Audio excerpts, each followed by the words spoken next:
Oiê! Seja muito bem-vindo ao Na Leitura. Hoje damos continuidade à obra Cupim, de Laila Martinez. Prepare-se para mergulhar no 6º capítulo dessa história instigante. Vamos juntos? Capítulo 6. As mulheres dessa família enviuvavam depressa. Nossos homens se consomem como círios das igrejas. Pouco tempo depois de nos casarmos, tudo o que resta deles é uma mancha circular no lençol que não sai mesmo que você destrua as mãos esfregando. Minha mãe dizia que a casa os seca por dentro até que morrem. E eu sabia disso muito bem. Quando tiramos um tijolo para ver meu pai, ele estava ressequido, como esparto. Eu devia ter uns 8 anos. Tinha chegado furiosa em casa porque a caçula de Matilde me dissera que meu pai não havia sido morto na guerra, que ele fora embora com uma de suas rameiras. E o que te importa o que diz essa beata? Retrucou minha mãe. Imagine se ela acha que não sabemos quantos foram levados em passeio por culpa de sua família de alcaguetes. Saí da cozinha batendo a porta, raivosa como um cachorro. Minha mãe me seguiu e me agarrou pelo braço. Cravou as unhas em mim e me puxou até a escada. Se você quiser saber onde seu pai está, não se preocupe que eu lhe mostro, disse em voz baixa, enquanto me arrastava até o andar de cima. Quando chegamos ao quarto, ela me soltou e desencostou o guarda-roupa.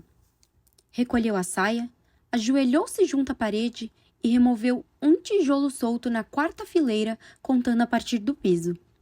Aí está. Pode ver, disse. A casa tinha comido a carne dele, mas deixou a pele, que se grudou aos ossos. Ele tinha um aspecto estranho. Me lembro, como se o visse agora. Estava sentado no chão, com as costas apoiadas na parede. A cabeça caíra para um lado e a boca estava aberta, como se a mandíbula tivesse se deslocado. Parecia gritar de angústia. Não temos olhos, comentei, quando parei de espiar pelo buraco. Aí dentro, não precisa deles, disse minha mãe, e me afastou com um puxão. Minha mãe soltou o tijolo 2 anos antes, quando os vencedores pararam de perguntar pelos homens que tinham ido embora de suas casas durante a guerra, porque esses mesmos vencedores já haviam matado todos. Nem no monte restava algum. Foram caçados como se fossem corços, com o mesmo empenho. Desde então, ela olhava meu pai por um tempinho todos os dias, para se assegurar de que continuava ali. Sorria cada vez que via sua expressão de angústia. Depois colocava de volta o tijolo e o guarda-roupa em seus lugares e fazia o sinal da cruz. Que ele sofra morto que deveria ter sofrido vivo. Meu marido também secou por dentro. Consumiu-se na cama 1 ano depois de nos casarmos.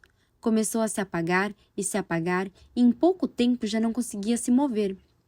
Suas carnes desapareceram e a pele ficou amarela. Minha mãe e eu mandamos chamar o médico muitas vezes, sempre que as febres o derrubavam, mas o médico nunca soube o que ele tinha. Dava-lhe uma injeção que me cobrava preço de ouro e ia embora tal como viera, deixando o coitado com espasmos e delírios. Eu sabia que aquilo não ia funcionar. Os santos tinham me contado, mas Pedro se portara comigo como um homem e não ia ser eu a deixá-lo morrer como um cão. Os de Arabo pagaram o enterro. Por apreço ao seu capataz, disseram. Fiquei possessa quando os vi se exibindo no velório. A madame até derramou alguma lágrima. Muitos deram pêsames a eles. Sinto tanto quanto você, diziam, como se essa gente tivesse algum sentimento. Foi então que me tomaram um horror. A madame percebeu como eu a olhava. Alguém deve ter contado que na cerimônia eu disse que seu capataz lhe importasse. Eles pagariam os remédios e não o enterro. Para mim, tanto fazia. Eu falei bem alto para que me ouvisse quem quisesse ouvir. Quem tivesse trazido um médico de Cuenca se Pedro lhes importava tanto. Ou um de Madrid, daqueles que eles conheciam dos jantares com o generalíssimo. A madame começou a me odiar com um ódio que reservava aos que lhe importavam o bastante para que ela se incomodasse. Já não era o desdém de quando eu era sua criada, mas uma ojeriza que ela não escondia e que ia aumentando. Eu preferia seu ódio à sua indiferença. Porque, se vão desprezar você, é melhor que tenham motivo, mas a primeira coisa dá muito mais problema do que a segunda.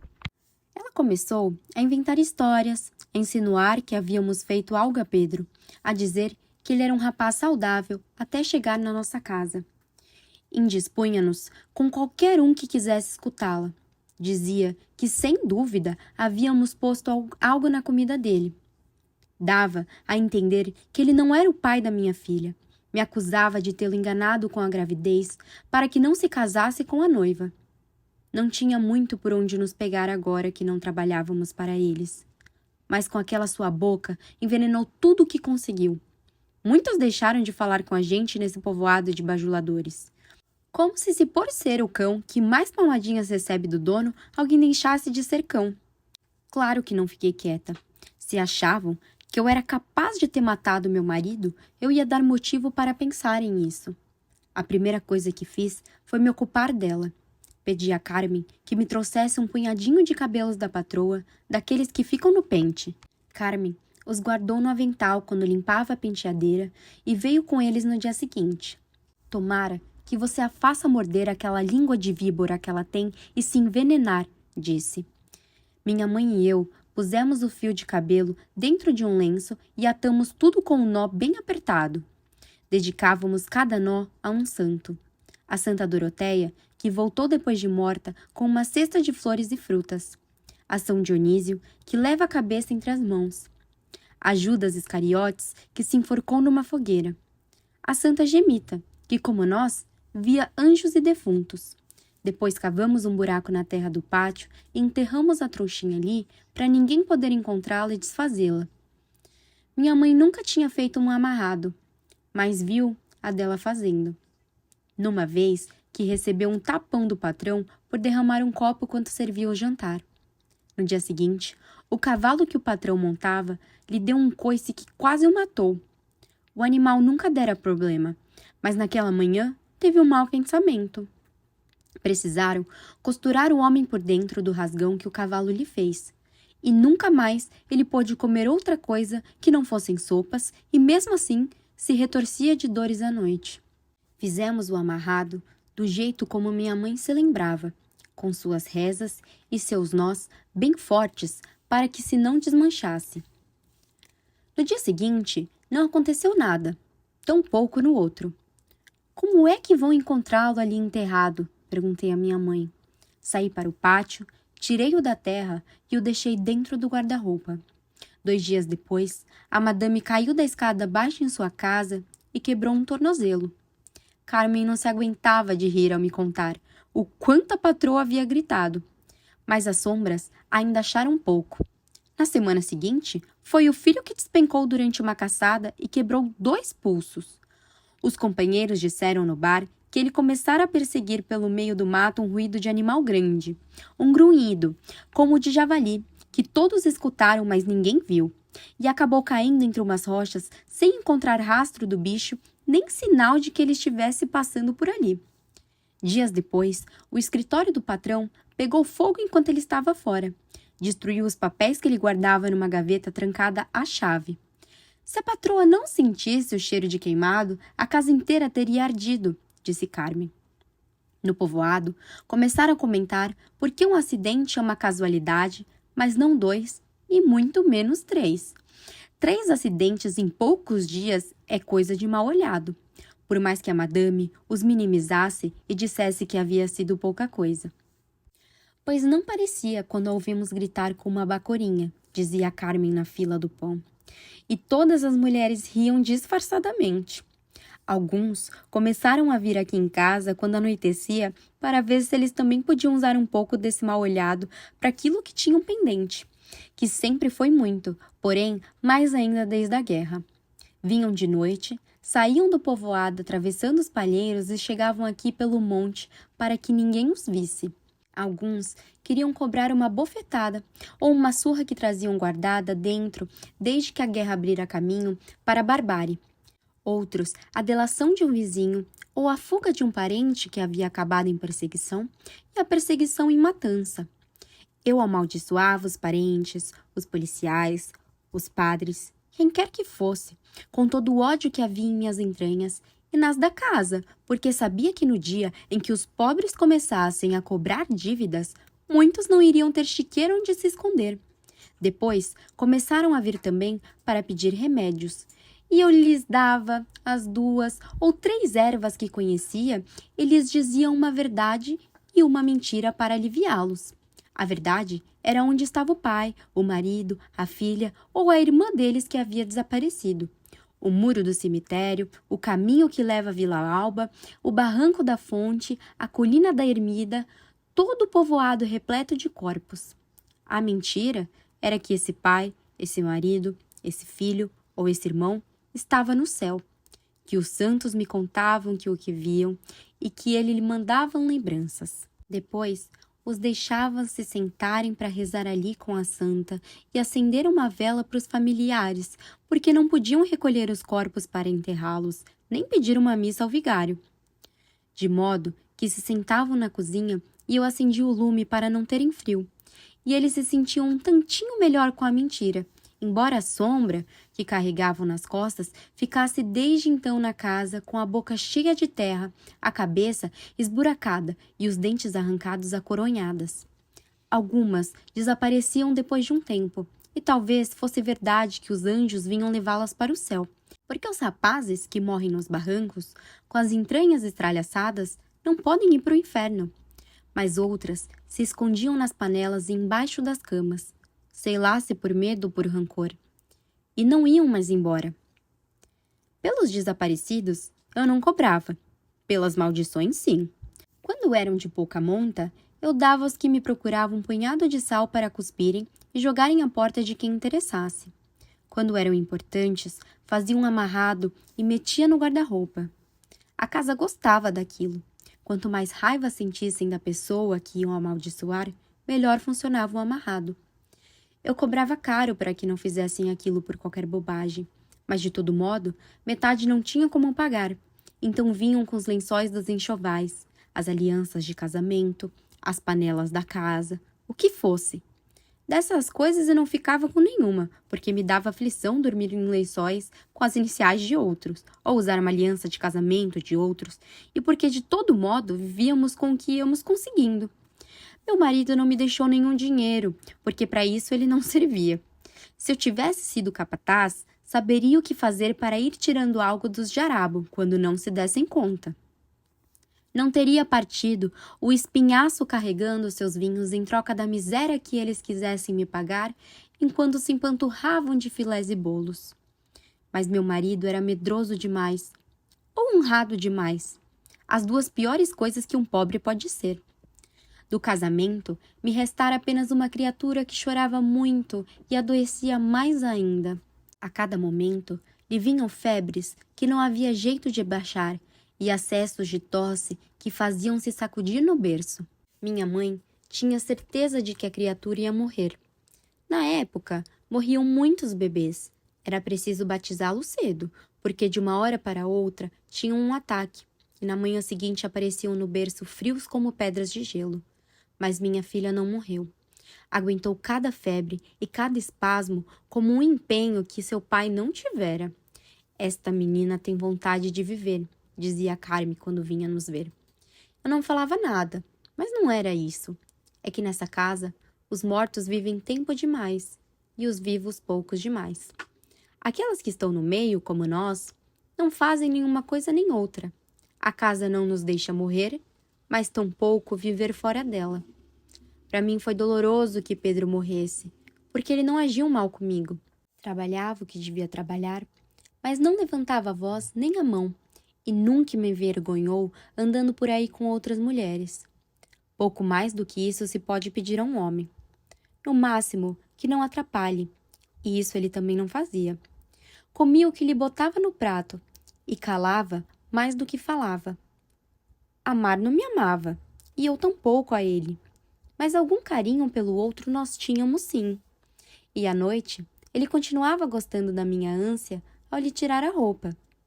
Depois que enterrei meu marido, a menina continuou a crescer feia e raquítica. Não importava o que lhe dessemos para comer.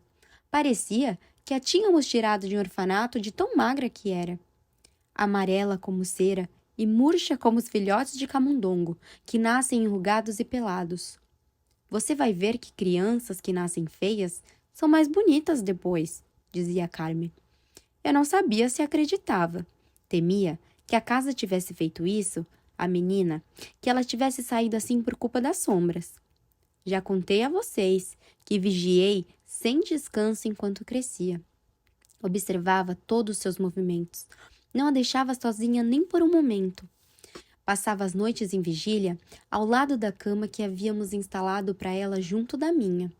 Procurava um gesto, um gemido, algo que mostrasse se a sombra estava crescendo dentro dela ou se eram apenas fantasias da minha cabeça.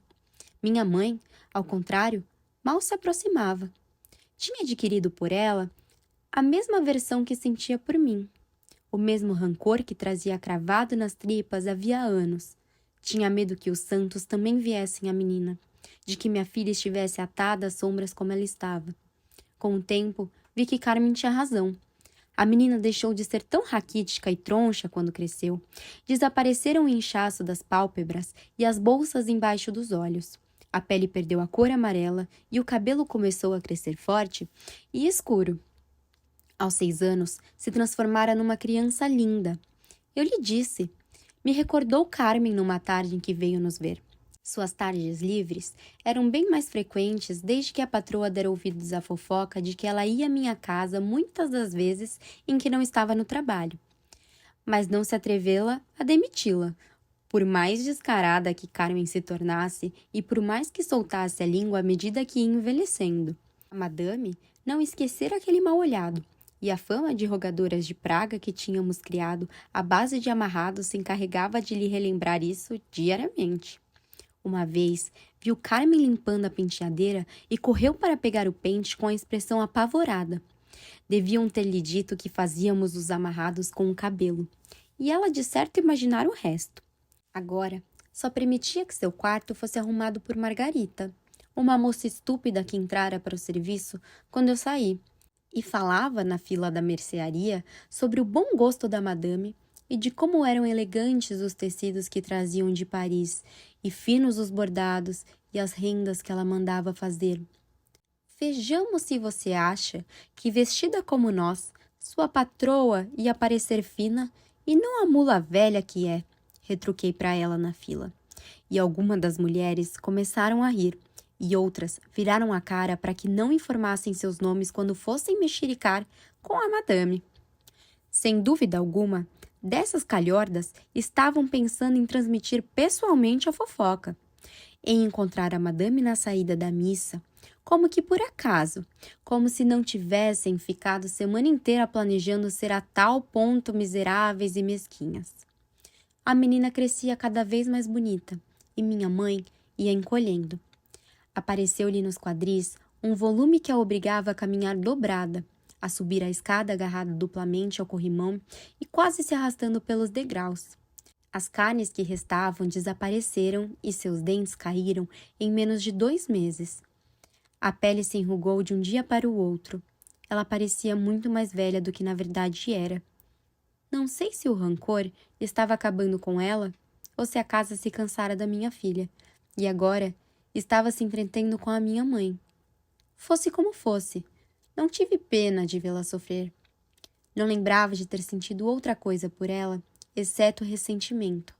Talvez quando criança, antes mesmo de perceber que ela me tosqueava de propósito, quando cortava meu cabelo, ou que me tirara da escola e me mandara ser empregada para que eu limpasse a merda que toda a minha família se negara a limpar.